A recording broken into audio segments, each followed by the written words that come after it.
सबसे पहले इस कार्यक्रम में मैं पापा और मम्मी, पापा जी, मम्मी जी और डैडी जी को नमन करना चाहूँगी, जिनके आशीर्वाद के फलस्वरूप हम आज इस मुकाम पर खड़े हो पाए हैं। जो हमने सपने देखे वो आकार लेना शुरू कर रहा है और उनका आशीर्वाद हम पर हमेशा बना रहेगा, ऐसा मेरा विश्वास है। आप सब जानते ही हैं, डॉक्टर प्रकाश कुमार की कृति युवा बोध भारती के विमोचन के लिए आज हम यहाँ एकत्रित हुए हैं। हमारे बीच में हमारी मम्मी जी हमारे साथ हैं। ये हमारा बहुत ही बड़ा सौभाग्य है कि आज उनके कर कमलों के द्वारा इस कृति का विमोचन हो रहा है।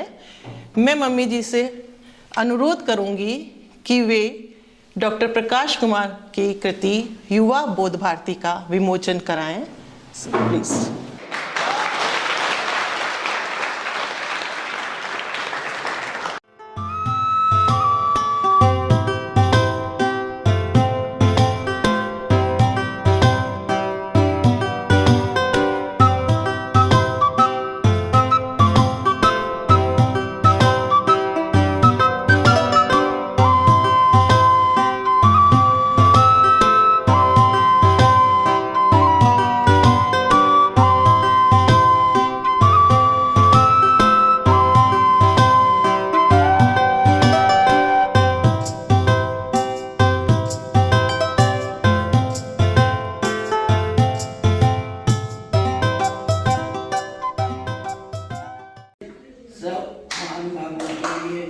मेरा सादर नमस्कार है और छोटों के लिए आशीर्वाद।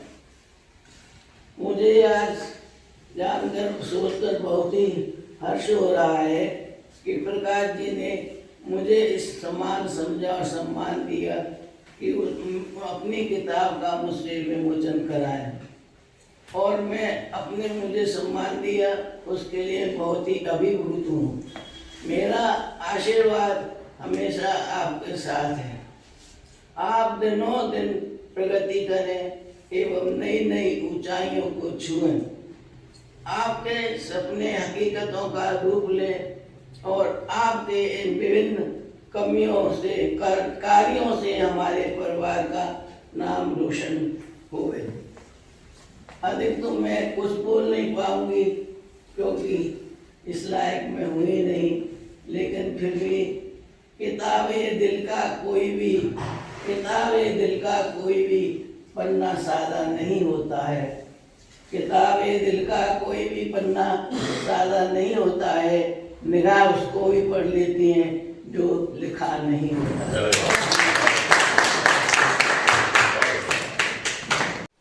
मुझे कुछ डॉक्टर प्रकाश कुमार के बारे में कहना है, परंतु मुझे ऐसा लगता है चूँकि हम यहाँ जो एकत्रित हैं और जो वर्चुअली कनेक्टेड हैं और जितने भी हम यहाँ एकत्रित हैं वो हमारे family members and extended family के मेम्बर्स हैं, बिल्कुल पारिवारिक लोग हैं जिसके बीच में हम इस विमोचन के कार्यक्रम को कर रहे हैं। तो मुझे नहीं लगता कि मुझे डॉक्टर प्रकाश कुमार के बारे में कुछ भी बताने की आवश्यकता है। आज वो जहाँ खड़े हैं वो सब जानते हैं, वो सब आप लोगों के सामने से ही वो पूरा रास्ता तय करके यहाँ तक पहुँचे हैं और आप सभी का उस पूरे रास्ते पे पूरा सपोर्ट रहा, सहयोग रहा। उसके लिए सबसे पहले मैं आप सभी को बहुत बहुत धन्यवाद देना चाहूँगी। और उनकी काबिलियत के बारे में कुछ भी कहना मेरे लिए सूरज को दिया दिखाने जैसा है, इसलिए मेरे पास इसके लिए कोई शब्द नहीं है। मैं सिर्फ 2 लाइनें उनकी ही कविता की के द्वारा उनको इंट्रोड्यूस करके यहाँ आमंत्रित करना चाहूँगी। ये मुफ्त मिले जहांगीरी, नाम है यार फकीरी। और मुझे ये लगता है कि इन्होंने आपको खुद को ध्यान में रखते ही ये पूरी कविता लिखी है और आप चाहेंगे तो इसको भी सुनाएंगे। और मैं आमंत्रित करती हूँ मंच पे डॉक्टर प्रकाश कुमार। युवा बोध भारती जो यूथ है हमारा, उस यूथ को देखते हुए लिखी गई है कि वो एक्सपीरियंसेस जो हमें इस उम्र में आते हैं, यदि हम इनकॉर्पोरेट कर दें उन बच्चों में उस उम्र में जहां उनकी ज़रूरत होती है, तो शायद वो बेटर लाइफ के डिसीजंस ले सकते हैं। जैसे आज के बच्चे हारना पसंद नहीं करते, ना उनके माँ बाप सोचते हैं कि वो हार बड़ी ख़राब चीज़ है। तो इसमें एक बड़ी अच्छी लाइनें हैं जो मैंने लिखी हैं। हे युवा, हारना सीखो तुम। हार का डर विश्व भरी डगर है, ये मन को विचलित करता डर है, इस डर को मारना सीखो तुम। हे युवा, हारना सीखो तुम। क्योंकि लाइफ की इस जर्नी में जो हारा नहीं है ना, वो उसके बिना जीता ही नहीं है। तो इस तरह की चीज़ें मैंने कोशिश की है युवा बौद्ध भारती में इनकॉर्पोरेट करने की। साथ में मैंने उन विषयों पर को टच किया है जो सामान्यतः नहीं छुए हैं साहित्यकारों ने। जैसे माँ के ऊपर बहुत लिखा गया है, आपने बहुत सुना होगा माँ के ऊपर। पिता के ऊपर आपको बहुत कम कविताएं मिलेंगी। तो मैं अपनी इस कविता की जो शुरुआत है मेरे पिता को श्रद्धांजलि के साथ करूंगा कि मैंने उनके लिए लिखा है, और बहुत सिंपल मुझे जो महसूस हुआ वो मैंने उनके लिए लिखा है। वो प्रोफेसर थे जेनेटिक्स एंड प्लांट ब्रीडिंग के, और मेरा सबसे बड़ा सौभाग्य है कि मैं उनकी क्लास में स्टूडेंट था। मैंने उनकी क्लास में पढ़ा है। पापा की क्लास में पढ़ना मेरे जीवन का बहुत ज़बरदस्त अनुभव था। मैंने युवाओं, उन बच्चों के बारे में लिखा है जो घर से चले जाते हैं दूर, भले ही वो पढ़ाई कर रहे हैं, भले ही नौकरी कर रहे हैं। माँ बाप की फीलिंग कैसी होती है जब वो दूर होते हैं, माँ क्या सोचती है जब वो बच्चा घर से दूर होता है। तो उन युवाओं तक ये पहुँचाने की कोशिश की है कि जितने तुम लापरवाह हो, बाहर जाने के बाद माता पिता क्या सोच रहे हैं तुम्हारे बारे में, युवाओं को ये पता होना चाहिए। उस पर मैंने लिखा है। ज़्यादातर दुनिया ने प्रेमिका पर लिखा है, मैंने पत्नी पर लिखा है, उसके एहसानों पर लिखा है। कोशिश किया है कि ये एक पूरा घर छोड़ के, पूरी लाइफ छोड़ के डिवोट कर देती है पूरी लाइफ को। और शायद उससे अच्छा मेरे इसके बारे में सर डॉक्टर साहब ने भी लिखा है। तो जिसने अपनी सहेली, घर बार, माता पिता सब कुछ छोड़ दिया आपके लिए और पूरा लाइफ आपको डिवोट कर दी, उस महानता पर बहुत कम साहित्यकार लिख पाए हैं। भाभी जी रोने लगी हैं सॉरी तो मैंने कुछ ऐसे विषयों को छूने की कोशिश की है युवा बौद्ध भारती में, यूथ के लिए, कि वो उसको उनका एहसास करें उन चीज़ों का। 75 इसमें कविताएं हैं। तो पापा के लिए मैं एक छोटी सी सुनाता हूँ, क्योंकि हो सकता है बहुत देर तक कनेक्टेड नहीं रह पाए। वंदन करके मेरी ये कविता है पिता के नाम। दुनिया के युवाओं को मैं बताना चाहता हूँ कि माँ का तो कंट्रीब्यूशन होता ही है। भगवान कहते हैं उस भगवान ने जब खुद नहीं था माँ बना दी, लेकिन उस बेचारे पिता के कंट्रीब्यूशन को बहुत ज़्यादा रिकॉग्नाइज नहीं किया जाता इस साहित्य के क्षेत्र में। मैंने कोशिश की है उनके बारे में लिखने की। रक्त शिरा का हर स्पंदन रखता है एहसान तुम्हारा, एहसासों के हे जगवंदन चरणों में है नमन हमारा। जिन बाहों पर बैठ के देखा इस दुनिया का प्रथम नजारा, जिन कांधों पर चढ़कर देखी रावण दहन की अग्नि धारा, उन बाहों को, उन कांधों को श्रद्धा और अभिनंदन प्यारा। रक्त शिरा का हर स्पंदन रखता है एहसान तुम्हारा।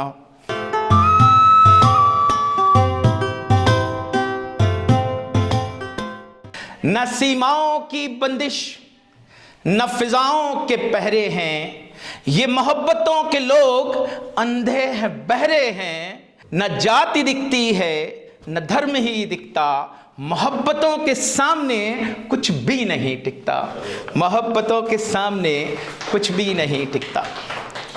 लेने से बढ़ती है, देने से बढ़ती है, लेने से बढ़ती है, देने से बढ़ती है। मोहब्बत वो खुमारी है जो बला सी चढ़ती है।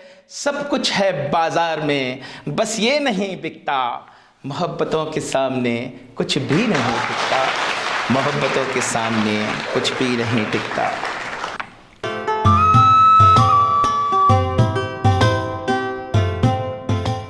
थोड़ी रूहानी है, थोड़े बच्चे यदि इसे गाएंगे और बजाई जाएगी तो ये एक नशा क्रिएट करेगी ये कविता, ऐसा मेरा सोचना है। क्योंकि मैं गा रहा हूँ, जो अच्छे गायक इसको गाएंगे और थोड़ा म्यूज़िक के साथ गाया जाएगा तो बहुत अच्छा होगी। ये मस्त हिमालय अपने, ये पीर शिवालय अपने, ये जंगलवासी अपने, ये शहर निवासी अपने, पूरे जहाँ की आलमगीरी, ये मुफ्त मिले जहांगीरी।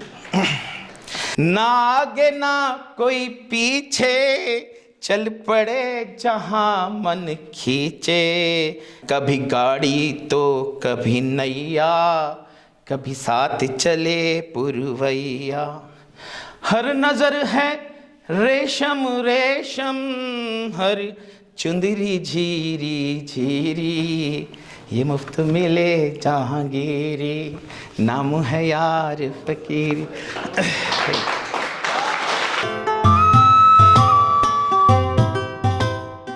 कुछ बात नहीं है फिर भी ये यूं ही डराती है, जिगर के टुकड़े तेरी फिक्र सताती है।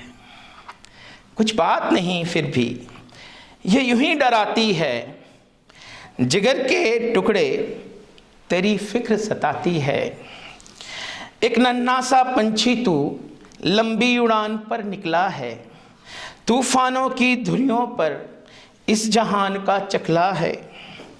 तेरे दिल की हर धड़कन हम तक आती है, जिगर के ए टुकड़े तेरी फिक्र सताती। पार समुंदर दूर बसा तू कोई नहीं वह तेरा, पार समंदर दूर बसा तू कोई नहीं वह तेरा, अनजानी दुनिया के तल पर तेरा रैन बसेरा। जरा हवा की खटपट भी अब हमें उठाती है, जिगर के ये टुकड़े तेरी फिक्र सताती है। कुछ बात नहीं फिर भी ये यूं ही डराती है, बात तो तुमसे व्हाट्सएप पर 2 बारी है होती, बात तो तुमसे व्हाट्सएप पर 2 बारी है होती, पर कह दो अगर आज बिजी हूं माँ नहीं है सोती।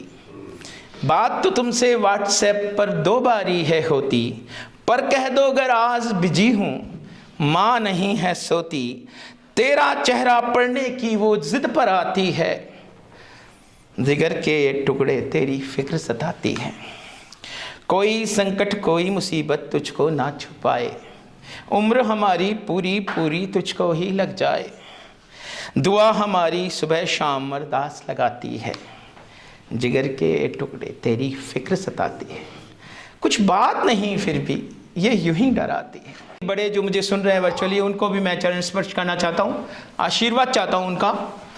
और मेरे जो साथी हैं, दोस्त हैं, उनका स्नेह, उनका प्यार, उसका मैं बहुत बहुत धन्यवाद करना चाहता हूँ।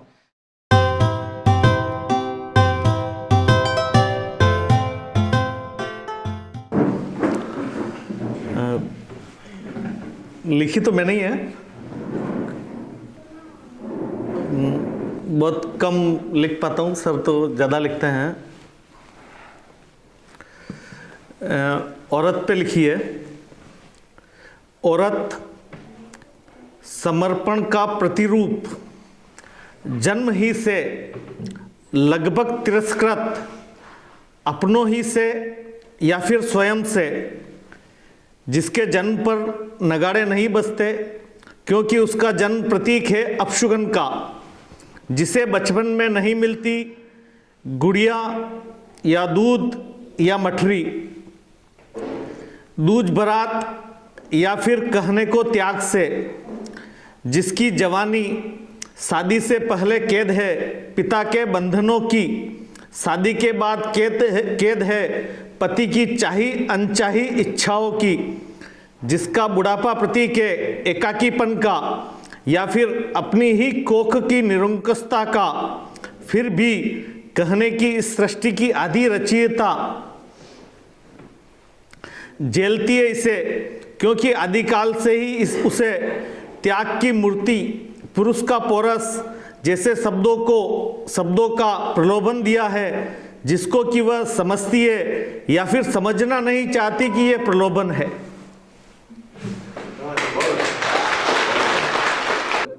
ये सब सुनने के बाद में मुझे कुछ ऐसा लगा कि हम जो यहाँ पे मौजूद हैं उनमें मेरा इस तरह का अनुभव रहा कि प्रकाश जी शायद हमसे सबसे बुजुर्ग व्यक्ति हैं यहाँ पे। और इसका मेरे कहने का मायना इस तरह है कि फारसी में एक कहावत है, बुजुर्गी बा अकलस्त न ब साल। बुजुर्गी जो है अकल से आती है, सालों से नहीं आती है। तो इस मायने में प्रकाश जी हम सबसे ज़्यादा बुजुर्ग व्यक्ति मानता हूँ मैं। और बहुत अच्छा संकलन लगा। और एक किस्सा और सुनाता हूँ। बशीर बद्र नाम के एक शायर हैं। इनको एक बार मौका मिला यूएसए में जो किसी जो मुशायरे में शरीक होने का। तो जब वहाँ मुशायरा पढ़ के आए तो वापस जब इंडिया आए तो इनको स्वागत करने के लिए कुछ लोग गए, कुछ राजनेता भी थे उसमें शामिल। तो उनमें से किसी एक राजनेता ने उन्हें यह कहा कि हमारी सिफारिश से ये वहाँ जाके पढ़ पाए, इनको ऐसा मौका मिला। तो बशीर बद्र को ये बात थोड़ा बुरी लगी कि आज वो जो भी हैं और जो वहाँ गए हैं तो वो उनका टैलेंट लेके गया, अदरवाइज़ कोई भी जा सकता था। तो उन्होंने उसी वक्त उनको एक शेर दिमाग में आया और कि राजनीति जो है वो तो आज की तारीख में अपने देश में पीढ़ी दर पीढ़ी चल रही है। तो उन्होंने उस वक्त एक शेर कहा था कि ये फूल मुझे कोई विरासत में मिले हैं, ये फूल मुझे कोई विरासत में नहीं मिले, तुमने मेरा कांटों भरा बिस्तर नहीं देखा। तो प्रकाश जी ने भी इतनी ही मेहनत की है और इतना अच्छा संकलन दिया मैं पढ़ने को। तो हम देखेंगे उसको, उस पुस्तक को पढ़ेंगे। ऐसे कई लोग बोलते हैं कि शायरी सुनाते हैं, वो भी मुझे नहीं आती, मैं पढ़ के याद कर लेता हूँ, कभी बोल देता हूँ। लेकिन जो जिस बात से आज के इस छोटे से कार्यक्रम की शुरुआत हुई थी वो था कि आज का युवा हारना नहीं जानता या हारना नहीं चाहता। उस बारे में मुझे कभी मैंने अभी तक मेरा कोई पब्लिश तो कभी 2-3 चीज़ें हुई होंगी और बहुत कैजुअली, क्योंकि किसी को पसंद आ गई तो उसने अपने लोकल पेपर में, कई सिंधुदुर्गा डिस्ट्रिक्ट है महाराष्ट्र में, उन्होंने उसका मराठी ट्रांसलेशन छाप दिया। कन्नड़ा में हिंदी कर्नाटका में था तो मैंने इंग्लिश में कुछ लिखा था तो उन्होंने कन्नड़ में ट्रांसलेट करके छाप। कभी कभी आज तक मेरे ख्याल से 30 सालों में कोई 3 चीज़ें अखबार में छपी होंगी। लेकिन व्हाट्सएप चलने के बाद में बड़ा आराम हो गया। आपको कुछ किसी से पूछना नहीं, डाल दीजिए, अगले को पढ़ना है तो पढ़ेगा, नहीं तो नहीं पढ़ेगा। तो ऐसे किसी दिन किसी ग्रुप में कुछ चल रहा था तो शायद कोई निरीक्षक थे जो विद्यालय में निरीक्षण करने गए थे। और आजकल के विद्यालय आप सबको पता है कैसे हैं कि एक बिल्डिंग बना दी, उसके अंदर सारी 3 फ्लोर पे पूरे सेकेंडरी स्कूल हो गए हैं। प्राइमरी स्कूल तो 2 कमरे में भी चलते हैं, बस आपको मान्यता प्राप्त हो गई। और अपने पहले विद्यालय कैसे होते थे और अभी भी आज की तारीख में नॉर्म्स तो वही हैं। एक विद्यालय में इतना बड़ा ये खेल मैदान भी होना चाहिए। और तो उसने निरीक्षक ने पूछा भी तुम्हारा ये खेल का मैदान नहीं है यहाँ पर? तो प्रिंसिपल ने बोला सर आजकल खेल के मैदान की क्या ज़रूरत है, जो कुछ है वो तो लोग बाग अपने कि नहीं, उसका बहुत संबंध है, शरीर से संबंध है। और कि वो तो आजकल लोग जिम चले जाते हैं तो उससे शरीर ठीक हो जाता है। बाकी जिसको खेलना होता है वो अपने मोबाइल पे खेल लेता है, वीडियो गेम से। तो खेल का कंसेप्ट जो है पूरी दुनिया को बड़ा गलत है। खेल के मैदान में जो जाता है उसको हार का स्वाद पता लगता है, उसको हार पता लगती है और उस हार के बाद में वो जीतने के लिए फिर प्रयास करता है। खेल के मैदान का जो कंसेप्ट है बेसिकली ये है, स्वास्थ्य का कंसेप्ट उसके बाद में आता है। तो प्रकाश जी के साथ में इन्होंने कभी भी हार मानी ही नहीं है। That is what I could say maximum. और शायरी का तो मेरा ज़िंदगी का सबसे पसंदीदा शायर जो शेर है वो अभी तक परसों तक दबा के रखा था, बोल नहीं पाया। परसों एक छोटा सा फंक्शन था तो मैं आज बोल देता हूँ कि मेरे परिवार और इन सब चीज़ों को देखते हुए और ख़ास तौर पे आप सब लोगों से मिलने आता हूँ तो लगता है कि हर बार ये लगता है कि हज़ार ख्वाहिशें मेरी कि हर ख्वाहिश पे दम निकले, बहुत निकले मेरे अरमान मगर फिर भी कम निकले। द्वारे द्वारे बाटता ज्ञान का